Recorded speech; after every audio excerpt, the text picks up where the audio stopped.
बिहार के मुख्यमंत्री नीतीश कुमार ने राज्य के करोड़ों लोगों के लिए एक साथ दो बड़ी घोषणाएं करके समाज के हर वर्ग को बड़ी राहत दे दी है, जिससे पूरे प्रदेश में खुशी और उम्मीद की लहर दौड़ गई है। क्योंकि एक तरफ सरकार ने बुजुर्गों, विधवा महिलाओं और दिव्यांग व्यक्तियों को और अन्य सामाजिक रूप से कमजोर लोगों को आर्थिक सहायता देकर उनकी जिंदगी में भरोसा और सहारा दिया है, वहीं दूसरी तरफ राज्य के लाखों पढ़े लिखे बेरोजगार युवाओं को सरकारी नौकरी का सुनहरा अवसर देकर उनके भविष्य को रोशन करने की दिशा में बड़ा कदम उठाया है।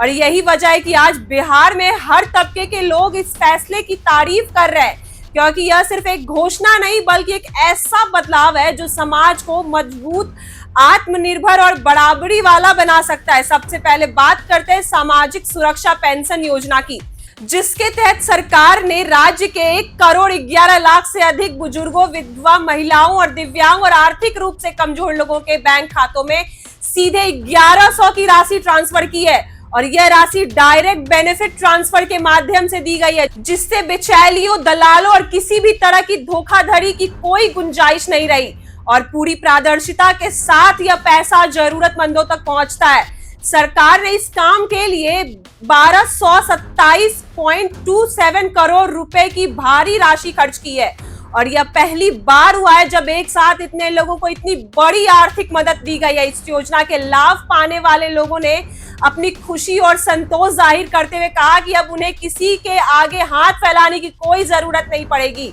अब वे अपनी दवाइयां, राशन और जरूरत चीजों को खुद पूरा कर सकेंगे।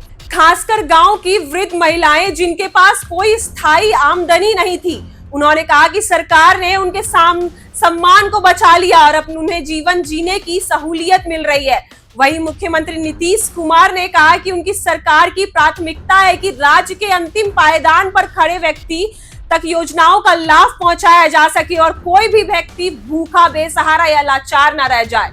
उन्होंने स्वास्थ्य विभाग को भी यह निर्देश दिया कि अस्पतालों में बुजुर्गों, दिव्यांग और जरूरतमंदों के लिए अलग से सुविधा केंद्र बनाए जाएं ताकि उन्हें इलाज के समय कोई दिक्कत ना हो। इसके अलावा सरकार ने कहा कि इस योजना को भविष्य में और बेहतर तरीके से लागू किया जाएगा और भी ज्यादा लोगों को इसमें जोड़ा जाएगा। अब बात करते हैं दूसरी बड़ी घोषणा, जो राज्य के शिक्षित युवाओं के लिए किसी वरदान से कम नहीं। बिहार लोक सेवा आयोग यानी बीपीएससी ने राज्य के विभिन्न विश्वविद्यालयों और सरकारी कॉलेज में सहायक, असिस्टेंट प्रोफेसर के पदों पर बड़ी संख्या में भर्ती की घोषणा की है और इस बार कुल 1300 से अधिक पदों पर बहाली की जाएगी, जिसमें हिंदी, अंग्रेजी, गणित, भौतिक, रसायन, इतिहास, भूगोल, राजनीतिक विज्ञान, समाज शास्त्र, वैज्ञानिक, संस्कृत और अन्य तमाम विषय में योग्य अभ्यर्थियों को मौका मिलेगा। इस बहाली के लिए उम्मीदवारों के पास संबंधित विषय में पोस्ट ग्रेजुएशन की डिग्री के साथ यूजीसी, एनईटी, नीट क्वालिफाई या पीएचडी की डिग्री होनी जरूरी है। इन पदों पर चयन होने के बाद उम्मीदवारों को 57,700 से लेकर 1,82,400 तक का मासिक वेतन मिलेगा और इसके साथ ही सरकार की ओर से डीए, एचआरए, मेडिकल सुविधा, पेंशन, प्रोविडेंट फंड जैसी तमाम सुविधाएं भी दी जाएंगी। यह बहाली पूरी तरह से पारदर्शिता प्रक्रिया से होगी और बीपीएससी मेरिट और इंटरव्यू के आधार पर उम्मीदवारों का चयन करेगा। यह अवसर उन युवाओं के लिए बहुत महत्वपूर्ण है जो वर्षों से पढ़ाई करने के बाद सरकारी शिक्षा बनने का सपना देख रहे थे, लेकिन उन्हें कोई ठोस मौका नहीं मिल रहा था। अब उन्हें अपने ही राज्य में एक सम्मानजनक और स्थायी नौकरी पाने का अवसर मिल रहा है, जिससे उनका भविष्य सुरक्षित होगा और पलायन जैसी समस्या भी कम होगी। राज्य भर में इस बहाली को लेकर युवाओं में जबरदस्त उत्साह है और सोशल मीडिया पर हजारों युवा ने सरकार का आभार जताते हुए इसे आशा की किरण बताया है।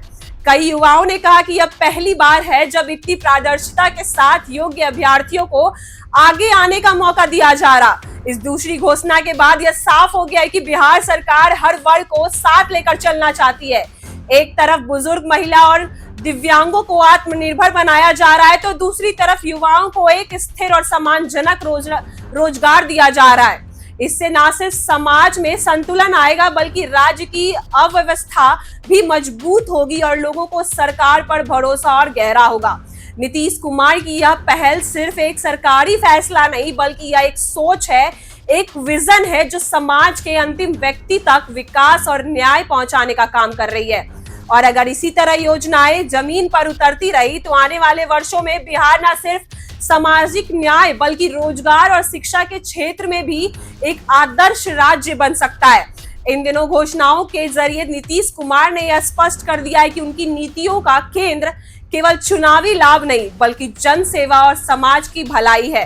और यही वजह है कि आज राज्य के गांव, शहर, कस्बे, पंचायत हर जगह लोग इन योजनाओं को सहारा ले रहे हैं और उम्मीद कर रहे हैं कि आने वाले समय में और भी ऐसे काम होंगे जो बिहार को तरक्की की राह पर तेजी से आगे ले जाएगा। ऐसी खबरों के लिए बने रहे हमारे साथ। आप देख रहे हैं इनसाइडर लाइव।